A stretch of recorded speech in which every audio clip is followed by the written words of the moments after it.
strangers to love.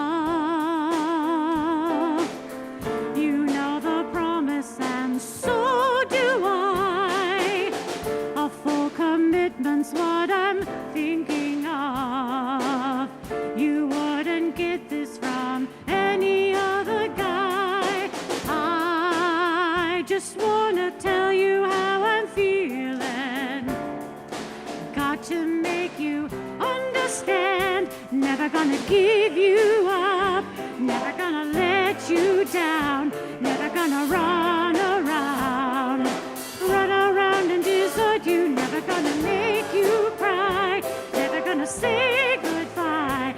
Never gonna tell a lie. Tell a lie and hurt you. Never gonna give you up. Never gonna let you down. Never gonna run around.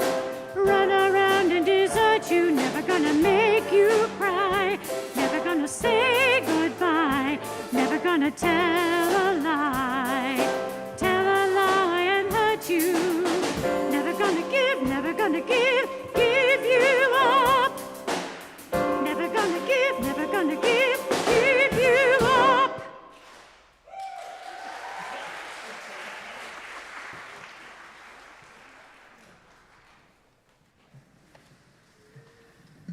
Well, how'd you like that?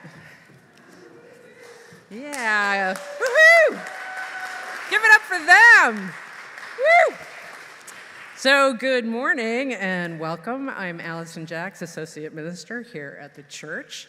We are so glad to have you with us this morning for this very special celebration of our Rites of Passage class, a service that can be full of surprises, including what may be for some of you the first time you've ever been rickrolled. And you'll learn more about that in a moment. We're so happy to have you back in the sanctuary. Those of you joining us on Livestream, and if this is your first time with us, it's a little different, but we're really glad to have you here. You can find a link to the order of service in the Livestream chat and download that to follow along. I want to give thanks to everyone who helped make this service possible. My beloved colleague, Marigold Birch, Reverend Vanessa Southern. I'm so delighted to have our bell choir and our church choir in the space, and many thanks to our AV team for making this morning service possible. And Reiko, she was the one I was going to say for last, and Reiko,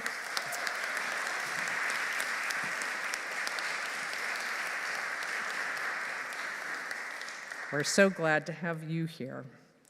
A reminder about our COVID safety protocols. Remember to keep your masks on, well-fitted, and above your nose. The worship leaders have taken antigen tests this morning, so when we're speaking, we will not be wearing our masks. But we will be having a celebration in the courtyard following the service with cake and cider and a way to congratulate this year's class, and you can be mask-free if you choose for that. Well, I haven't been back in the sanctuary for a little while, and so I learned last week that we are returning to a practice that we haven't done for a while, which is greeting one another. And before we go to that greeting, I just want to say this is the first time since March 2020 the kids have actually been in the sanctuary. So that makes this another special day. Yes, yeah. So as you're comfortable greeting, you might wave across the sanctuary. You might offer your fist bump or a handshake or a hug, depending on whether someone has an appropriate sticker on, meaning green hug, yellow handshake? Huh? Ask. Oh, yellow is ask if it's okay, and red is just, offer a nod of warm appreciation for them being here. So I'm going to invite our young people to come down into the sanctuary to greet you, and let's spend a moment greeting one another this morning. Yes, and everybody get up and remember how we did it?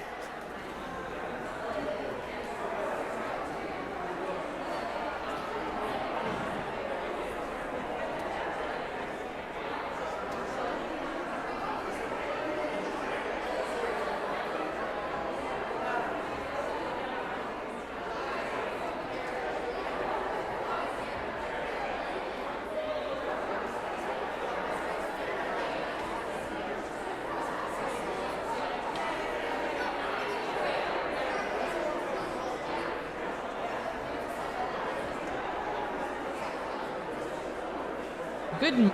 I know.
I'm going to invite us back together again. Isn't it fun greeting each other? It doesn't seem like you're out of practice at all.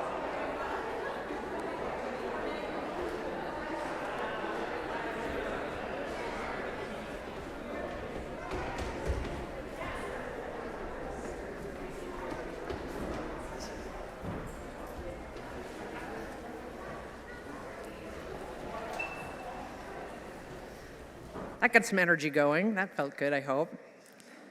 It's so good to see you all. Missed you. So I want to talk a little bit about today's service, and Marigold Birch is going to talk a little bit about this class. So today we celebrate our 3rd, 4th, and 5th graders with our Rites of Passage service. The Rites of Passage class and service was created by members of this congregation, parents, teachers, and ministers. In framing their intentions, the group wrote, "It's the job of the church to honor moments of life passage. Acknowledgements of birth, marriage, and death are well-accepted aspects of church life.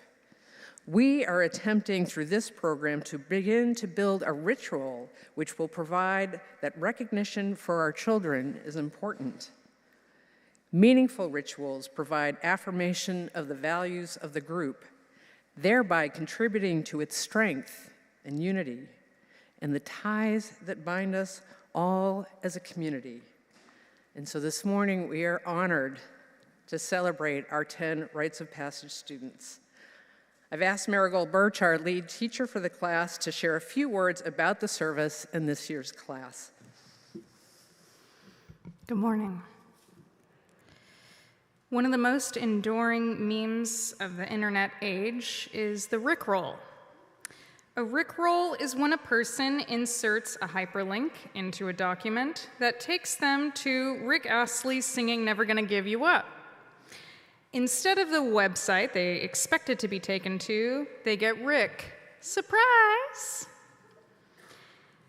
I have been with this Rites of Passage class for about 2 years now.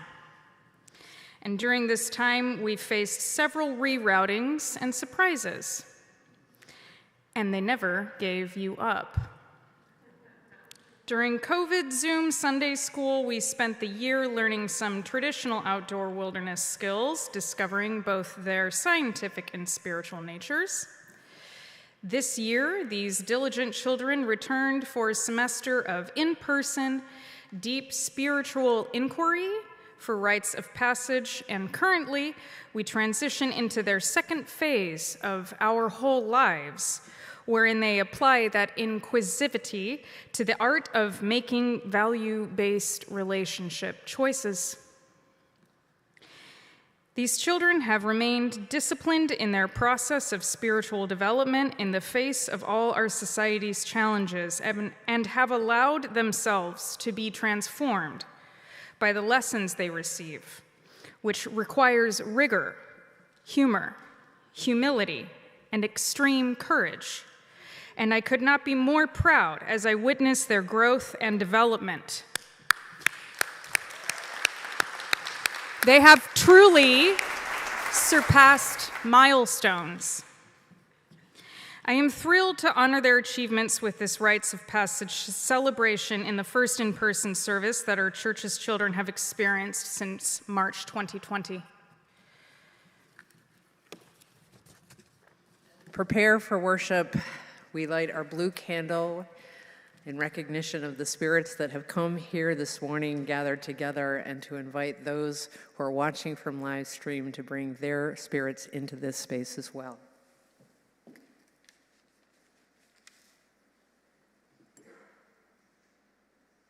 I just set my mask on fire. Are there extras? Surprises. Please join now in our opening hymn, number 44. We sing of golden mornings, found in your order of service.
We invite now one of our Rites of Passage class to offer the unison chalice lighting and lighting of our chalice.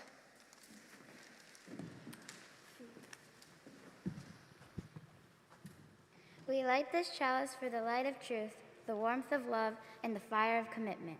We light this symbol of our faith as we gather together.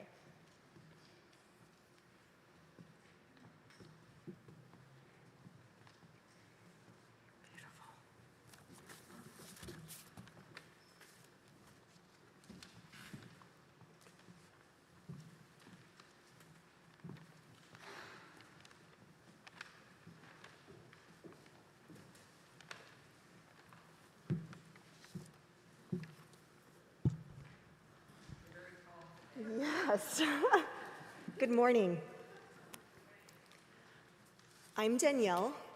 I've been a member of UUSF for 13 years, and Miles, my 4-year-old, is in religious education now. Last Sunday, we launched our 2022-2023 annual fund drive, and I want to share some of my own experiences about why religious education can be such a profound and transformative experience, and why your financial support is needed to support our religious education program. Why are you you? It's a question I've asked myself many ways over the years, along with questions like, what gifts will I offer the world? How can I make a difference? Will I ever belong? The biggest question for me came when I was 12 and my mother passed away. Why did this have to happen to me? Around that time, I started attending the Why Are You You youth group at the First Unitarian Society of Rockland County in New York. From the book of questions to being encouraged to search for my own truth, being part of YRUU.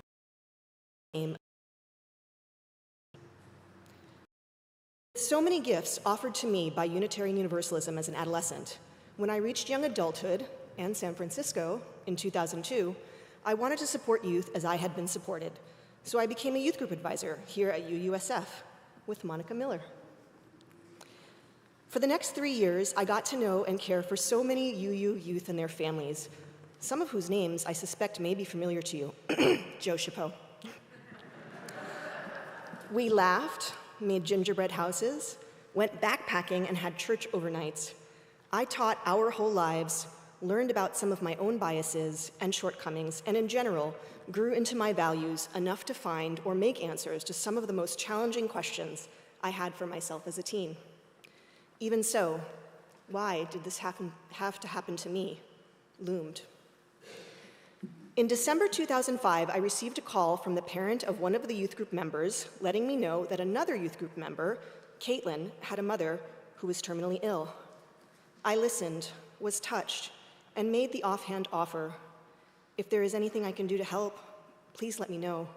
My mother passed away when I was young. I know how hard that can be. I never would have guessed in that moment just what it would lead to, considering that my relationship with Caitlin was only just developing.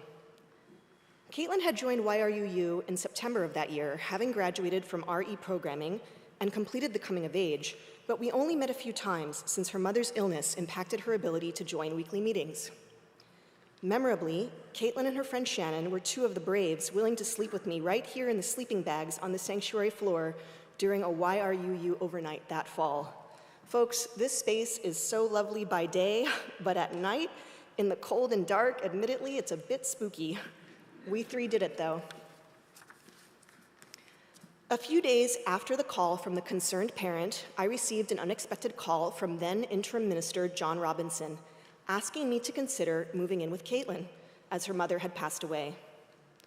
Reverend Robinson had been in communication with her legal guardians around the family's needs, Caitlin's wants, and he thought this arrangement would provide some solace to all, myself included. I thought on it, and a few days later, met Caitlin and her family in her home to start what has become one of my most rich, profound, and enduring relationships. Moved by what I learned from Caitlin about her connection with her mother, over the years, I have been inspired to cultivate and accept closeness in my own life, putting to rest the ache that came with my question, will I ever belong? Blessed with the opportunity of being there for her milestones, high school graduation, road trips, world travel and exploration, master's degree, and most recently, her 30th birthday. I have been brave enough to manage a few of my own milestones, master's degree, marriage right here at UUSF, and most recently, motherhood. Finally, I have an answer to, why did this have to happen to me? And that question, even were I to find myself asking it again someday, has been stripped of its bitter aftertaste in the sweetness that has been the last 16 years. I know that I'm not the only one who has had a transformative experience because of religious education, and I want to make sure that we can continue providing it now and for years to come. All pledges received today, March 13th, will be included in a raffle for the prize of a 3-night stay at Marty Vanderlane's Lake Tahoe vacation home. But regardless, please get your pledges in soon. Your contribution is indispensable for continuing life-changing religious education programs here at UUSF. Thank you.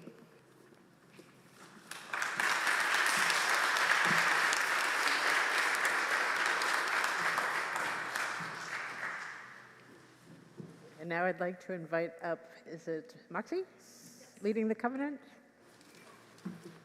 Roxy.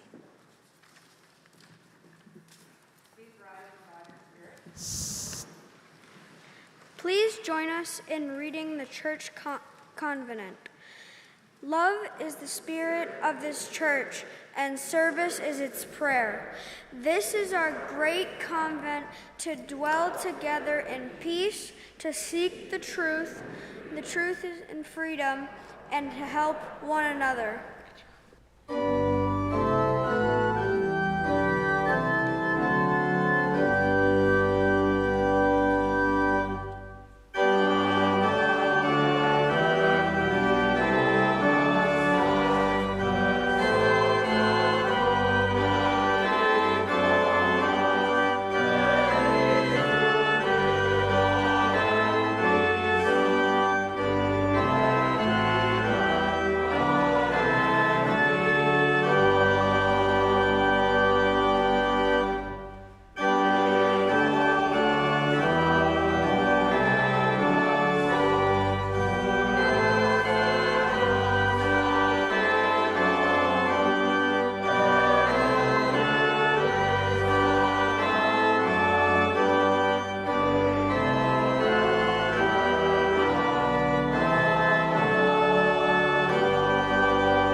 You may be seated.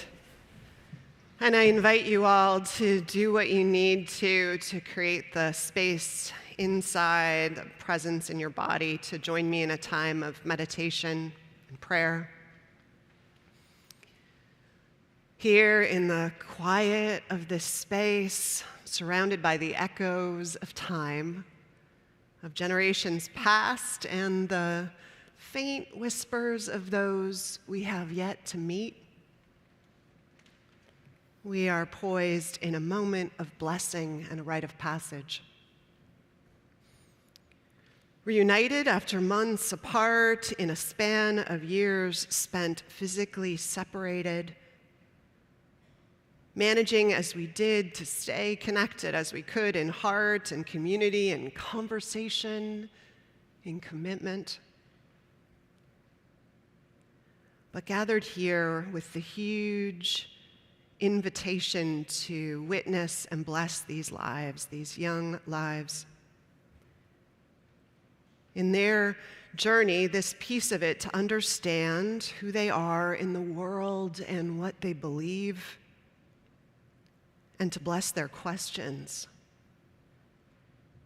In this faith that is heir to two traditions, the Unitarians and the Universalists, both of whom built and rebuilt themselves and their world with that thing, that simple, extraordinary power of a question.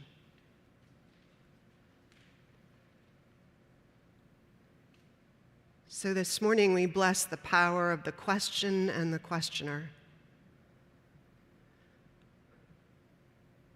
The one who asks why one person or another is left outside the circle of care and protection.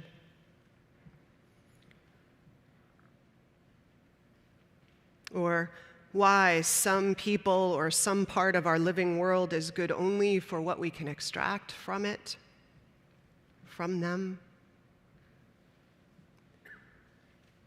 Who asks what are our basic rights, and who said you are the one to decide what is sacred or safe in my life and what is not. Who asks whose voice matters most and whether that voice is being heard. And how to make the world look more like what we hope for it.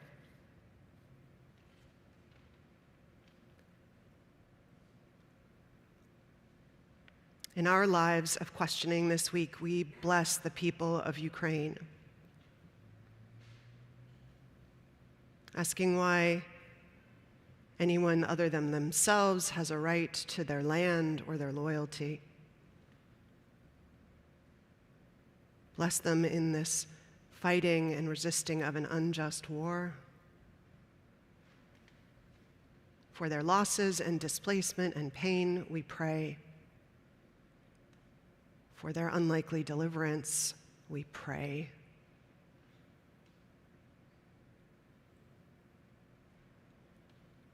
For all who are suffering now in this moment, we pray. All who have lost loved ones this week, this year, wherever the wounds are fresh of loss, we hold you too. And all who struggle with addiction and uncertainty, or the struggles of mental health or physical illness and recovery, wherever you are, we pray that you are held and healed. And for the quiet wrestlings of our own hearts and in our own lives.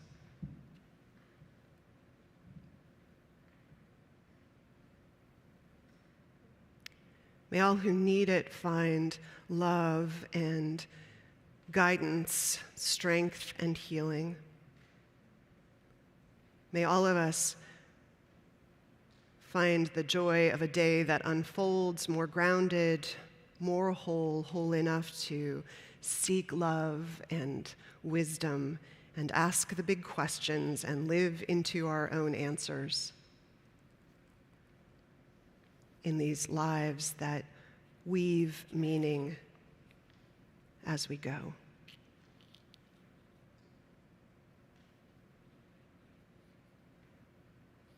Amen.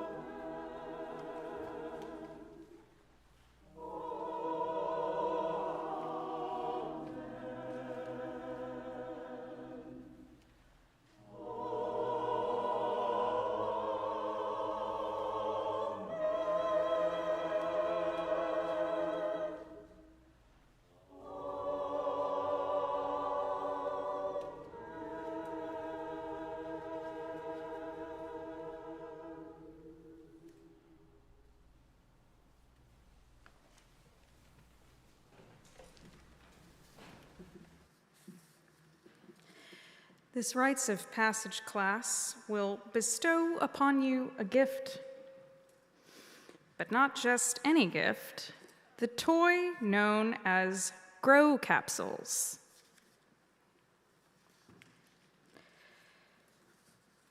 This toy's capsule, when placed in water, suddenly pops out a large animal-shaped sponge. Who knows what surprise animal you might get, perhaps even Rick Astley.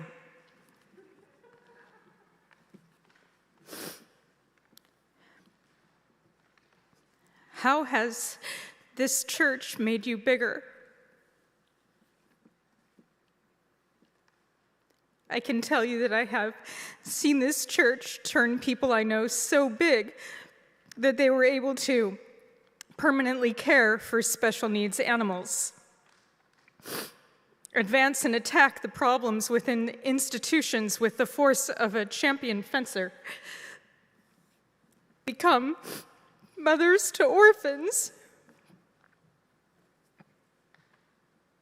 help people get and stay sober, master intentional group cooperation, perfect the art of welcoming new members, become an elite athlete, see and protect despairing people, and nurture their soul back to health, house the homeless, give away their possessions, rear moral, critical, and reflective children who may one day lead, create an art exhibition, show up each Sunday and some weekdays to serve with zero complaint or thanks, become professional caretakers, and more, much, much more, all made possible because we know here that no matter what animal we show ourselves to be after we crack wide open, that surprise animal will be celebrated, loved, accepted, and nurtured here.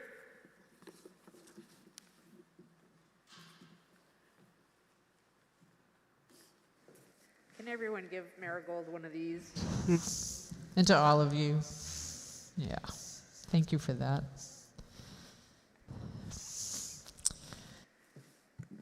Our offering this morning is to support the great works of UNICEF. On our minds and hearts, I know today we're thinking of children, and we're thinking of children all over the world, really all corners of this planet, and particularly maybe Ukraine is on our mind right now. And so UNICEF and its work around the world is doing extraordinary work to support children and families in Ukraine at this time. We greatly appreciate your support, your financial support. You can make your pledge online if you go to the website to the Vanco link and put in special donation for March 13th. You can send checks. There may be baskets at the back of the sanctuary after the service. The music that's going to be performed during the offering is a favorite of mine. It's Bob Dylan's Forever Young.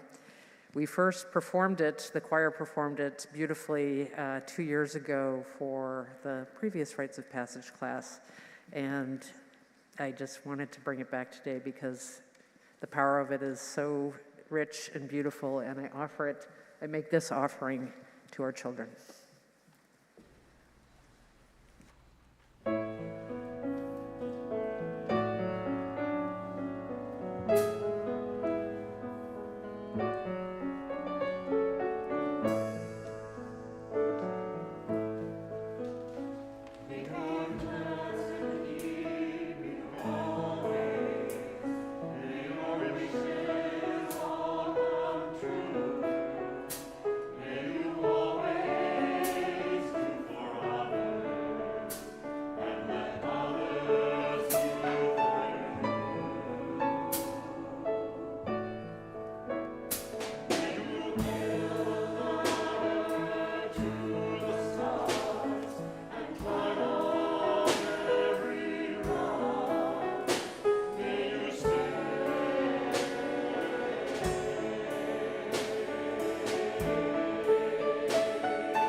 Invite Karina and Quinn and Hayden to bring their chairs forward.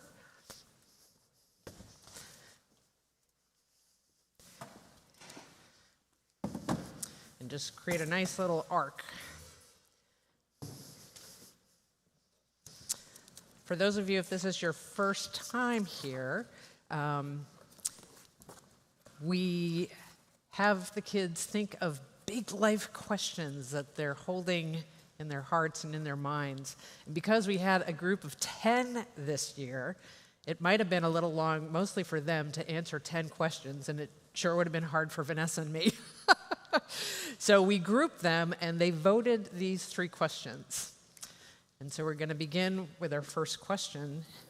And our questioners are, can you just say your names out loud so people can hear you? And so their question is, why do we feel nostalgia? Of all the questions I've been asked over the years, this is the first time a Rites of Passage class has inquired about nostalgia. Honestly, you all seem a little young to be thinking about the past. But these last 2 years, the pandemic, I imagine, has you thinking about the old days, a time where you didn't wear masks, spend hours on Zoom, hang out with your pod people, or God forbid, your parents.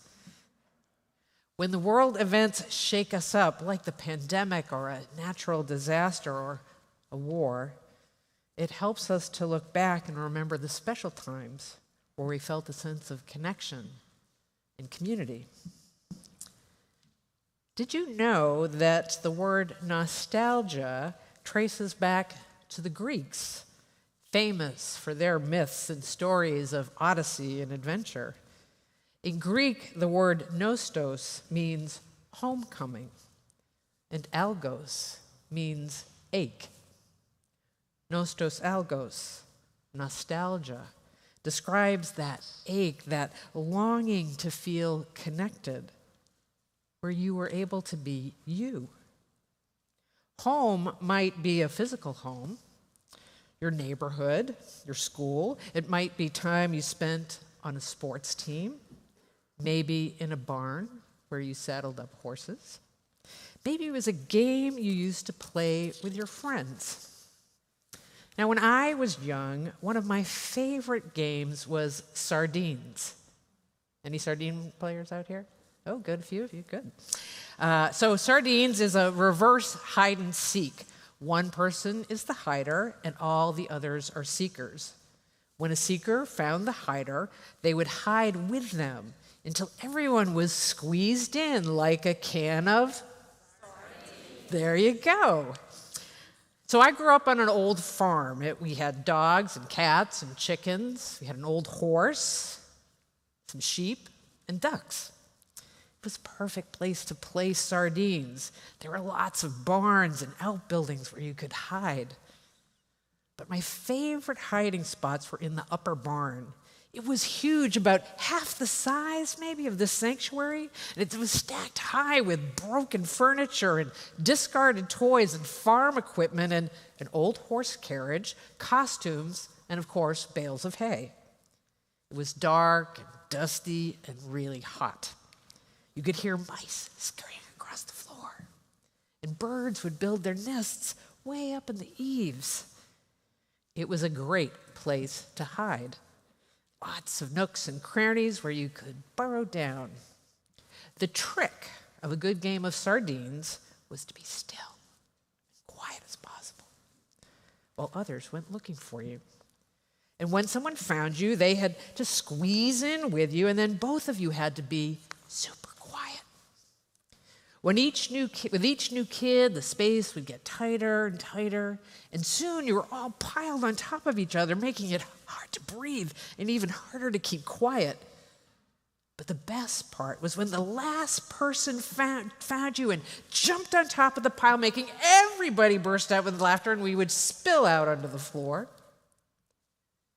What I loved about sardines and all the games we used to play was the fun of being part of a gang of neighborhood kids, the freedom to run and to go on adventures, how we took care of each other, dared each other, and how our laughter would just linger into the long ends of the day. I don't know if anyone plays sardines anymore, but it's good to know that games and good-natured pranks and surprises like the Rickroll are still being played. And so speaking of surprises, did you know that your class represents the 29th Rites of Passage class? The ones who started are just shy of turning 40. They probably have some nostalgia. Over the years, I've watched how each Rites of Passage generation brings something special, often surprising, and wonderfully unique to this congregation. When we feel nostalgic, we connect with those moments and memories in our lives that we treasure and hold dear. We're going to have to wait a few years to see how you'll look back on this moment in time. Time will tell. But what I can tell you is that all of us here, we're never, ever going to give you up. And you will always be welcome home.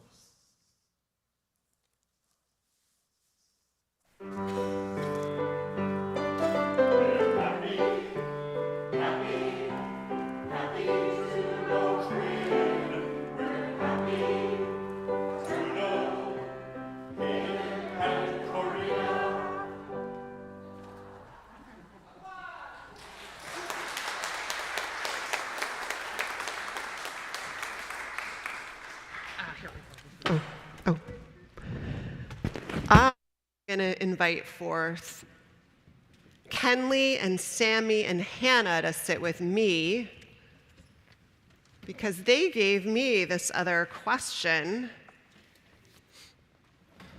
I kind of wish we could do this every week, actually.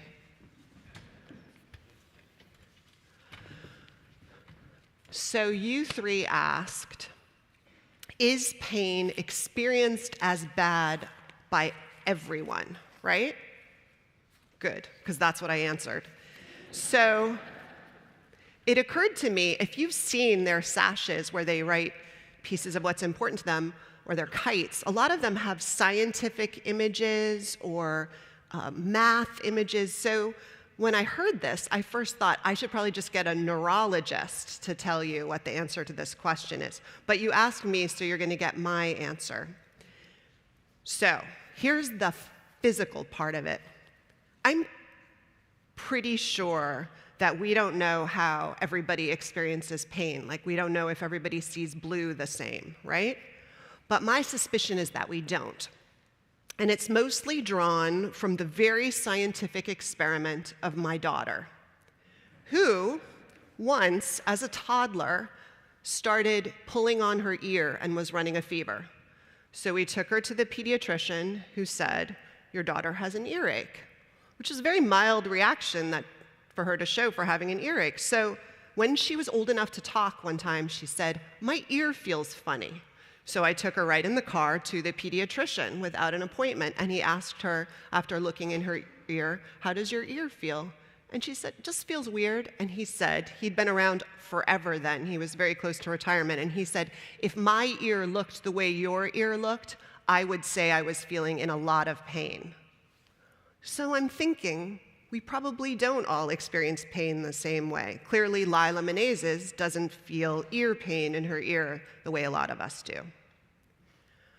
But I imagine that your question is also about how we feel pain or understand it in our heads and our hearts, not just in our bodies. And do we all think it's bad when we feel something we call pain?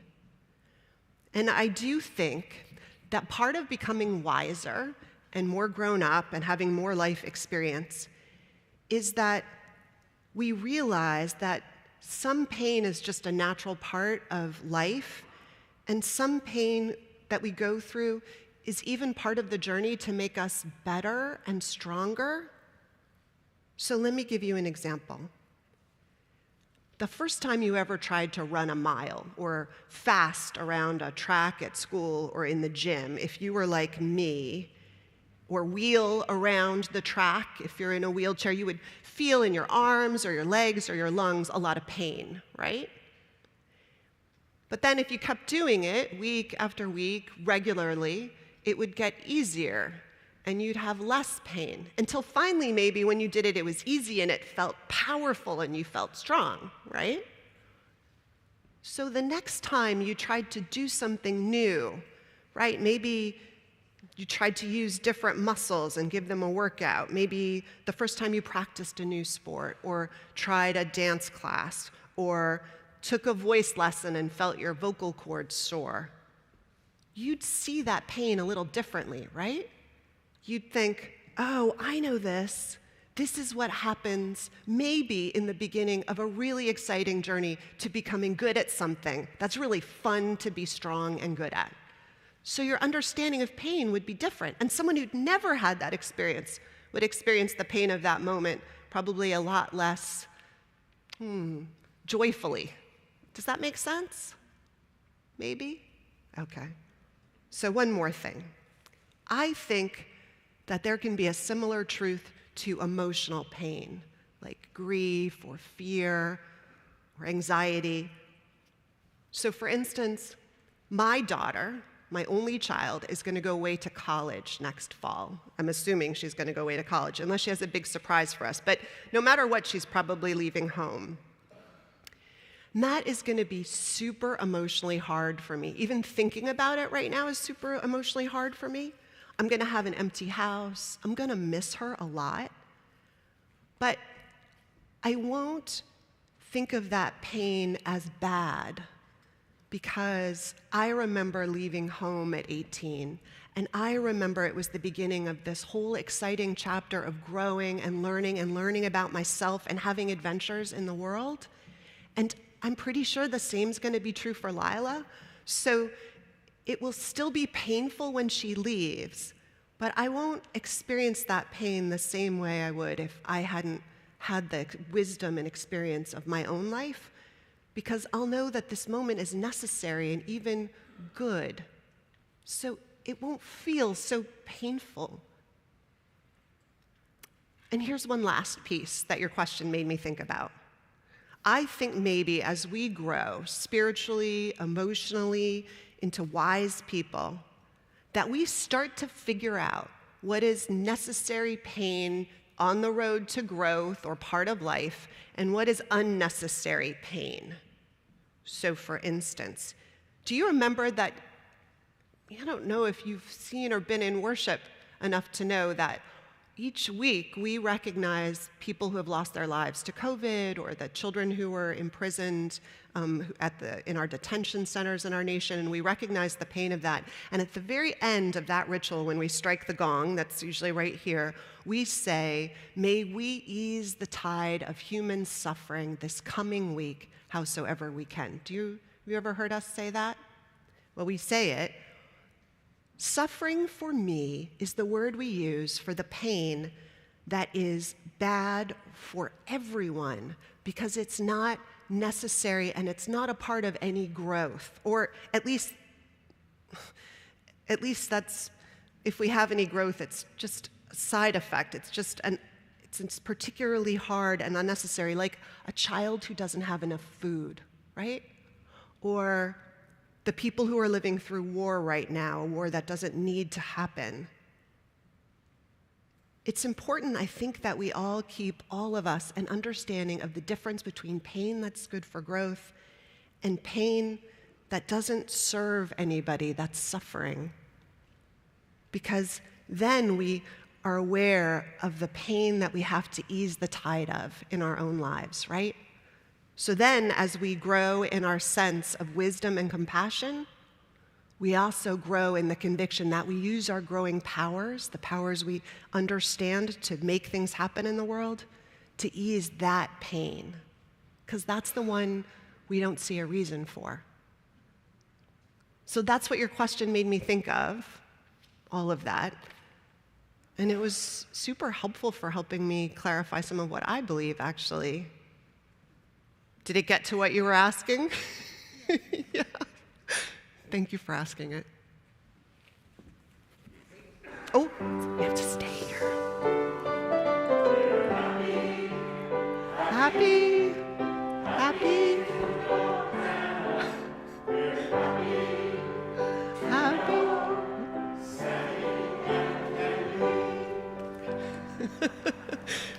happy. Thank you guys so much. Okay, it's our final questioners. We're going to have Moxie and Marcelo and Theo and Anakin to come and join me. You want to bring your chairs up?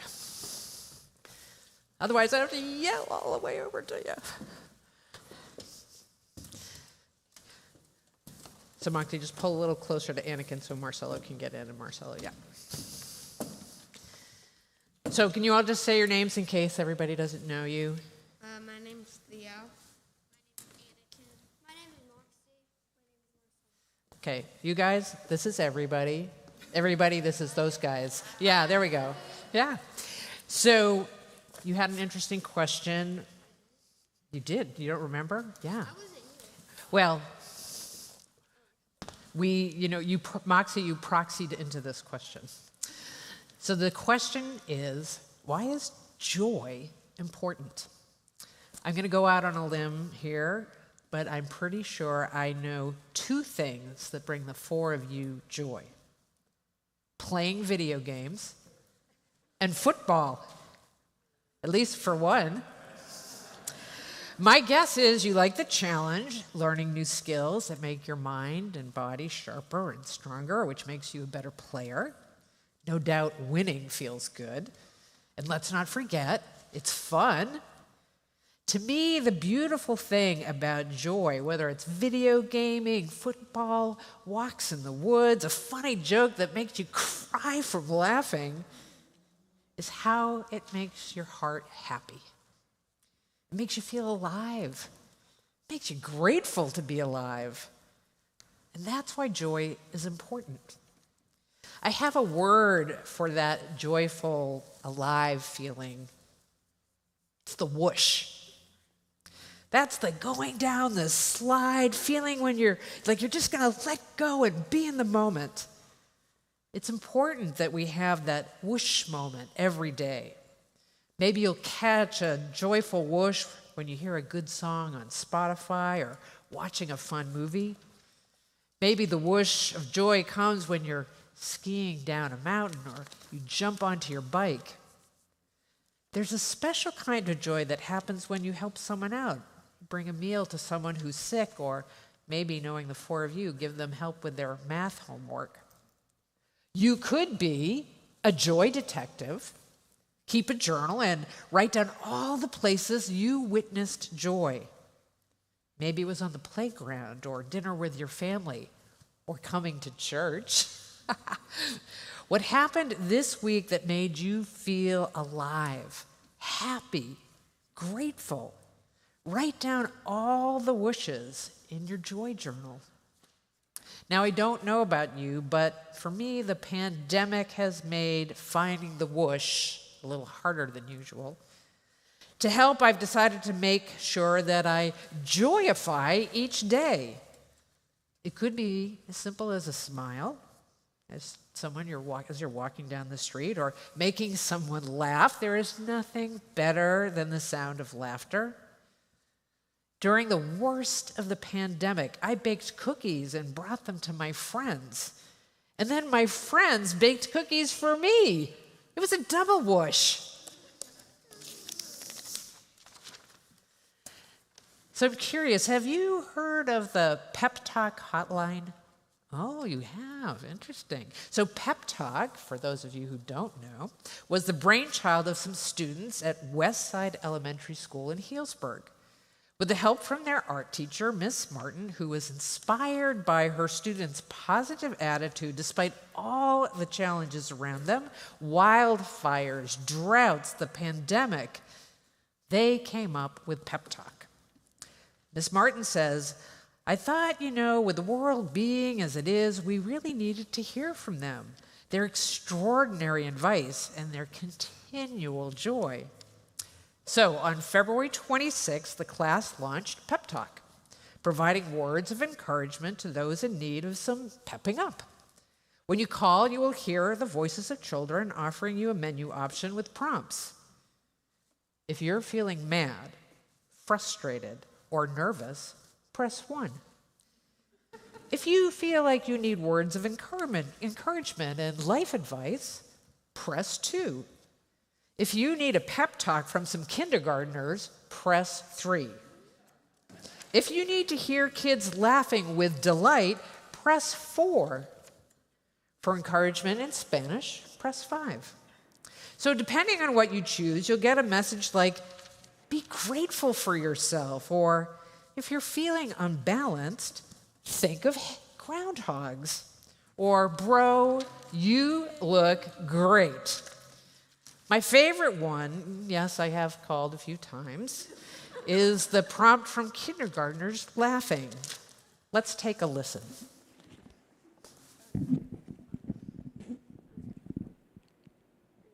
Hold on. No.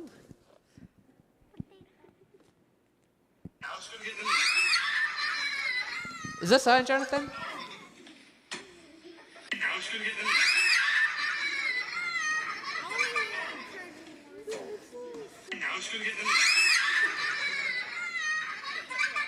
One more time.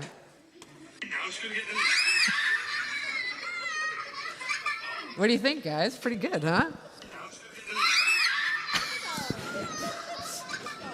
You can't beat that. I bet everybody's joy booster just went up. Okay. Well, now I'm going to give you the phone number so you can. So here's the thing. Kids get it. We all need joy in our lives. It's what keeps us going. So the important thing is to practice joy every day. Share your joy. Don't keep it all to yourself. Bring joy to someone who needs a joy booster. And remember these joyful words from one very special first grader. The world is better because you are in it. First graders.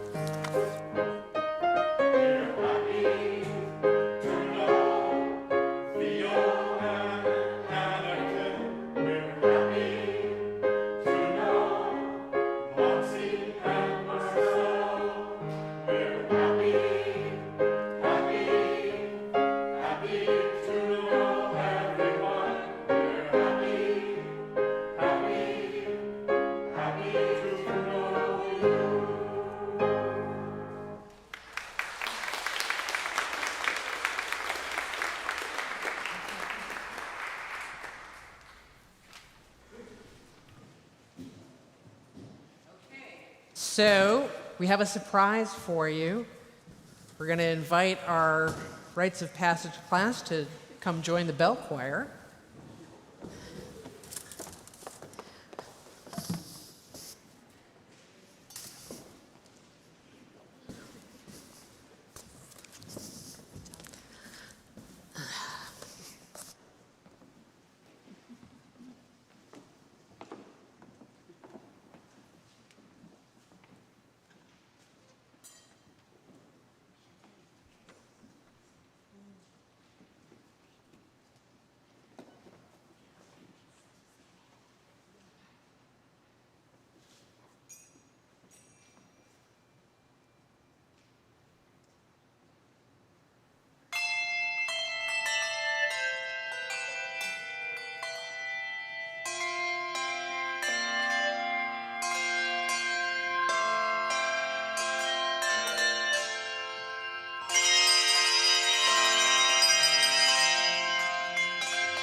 just got rickrolled? Well, you did. So we're going to invite you to come back and sit down.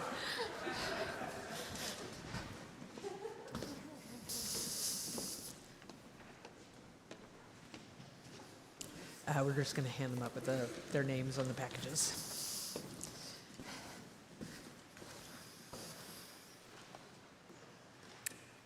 And now on to little gifts. Here you will find gift bags for you. And in them you will find special chalices and matches to add to your wilderness toolkit, as well as a child's survival guide. You might find a whoopee cushion in there. I have no idea who could have placed that in your bag.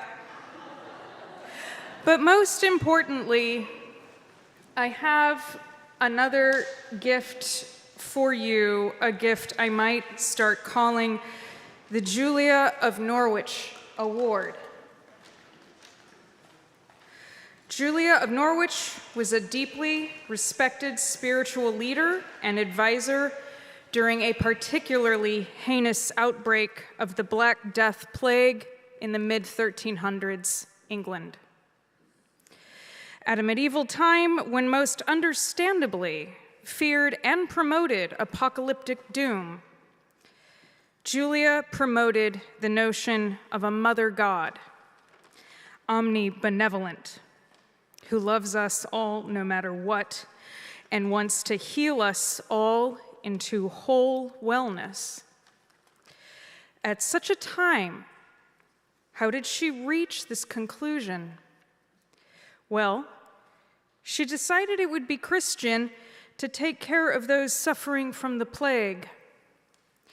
When she herself caught the plague and lay dying, her priest preparing her funeral rites, she suddenly received several visions, one of which was the vision of the hazelnut. She wrote, "And God showed me a little thing, the quantity of a hazelnut, lying in the palm of my hand as it seemed.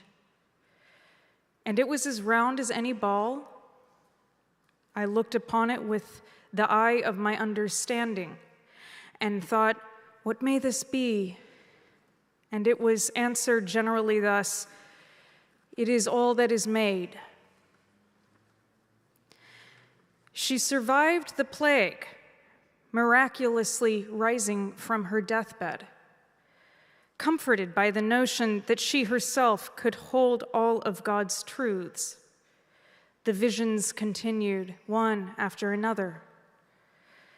And during this time of war, famine, and plague, she penned these visions that God had given her into a book. She wrote, "All shall be well, and all shall be well, and all manner of things shall be well." And this book, the compilations of visions that she received on her deathbed, is called Revelations of Divine Love, and it is the first book in English written by a woman.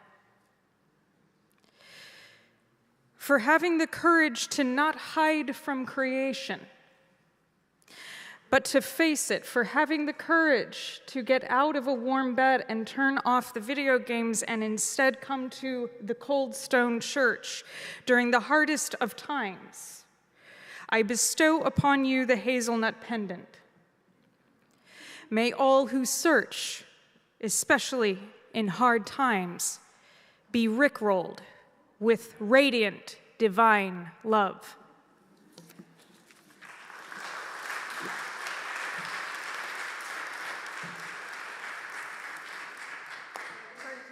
If you want to look in the bag and find your beautiful hazelnut, and just to say that Marigold made these for the kids, so adds an extra something special. You can put them on. Did you find your necklace? So we're going to have the kids put it on, and we're going to get ready for our closing hymn. And if you thought the choir had it all down, or the bell choir with This Little Light of Mine, we're going to bring that song home and sing it as our closing hymn. So please rise, embody your spirit, and join us in our closing hymn.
We've invited the kids to offer the benediction.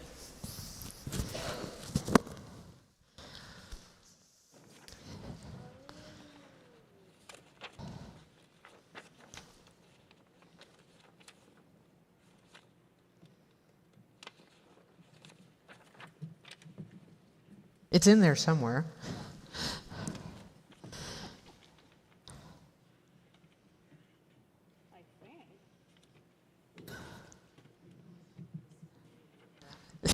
Wait a minute, we'll get there. Found. Okay.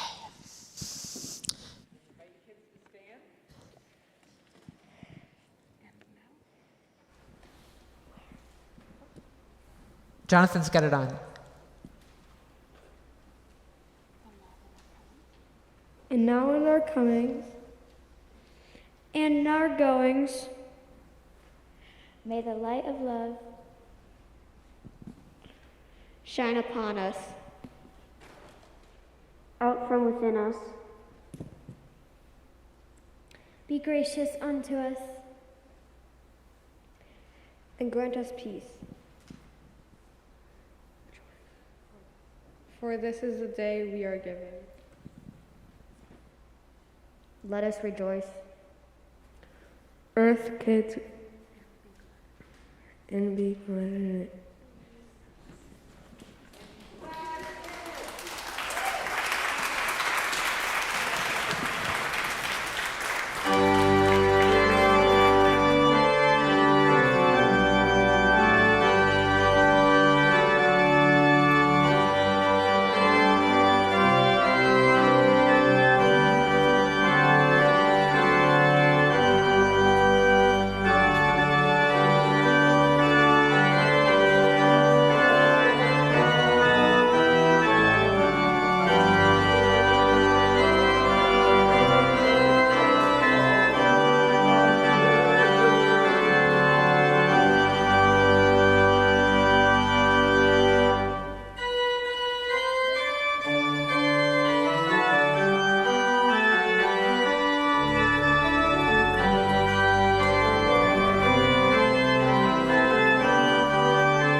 So Reiko just wanted me to tell you all how much she appreciates all the love and support. For those of you who don't know, she lost her beloved husband, our beloved friend, Bob.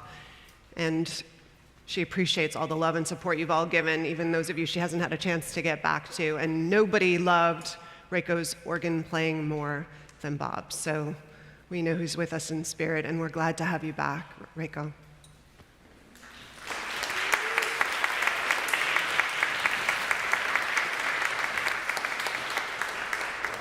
Please join the reception and the celebration.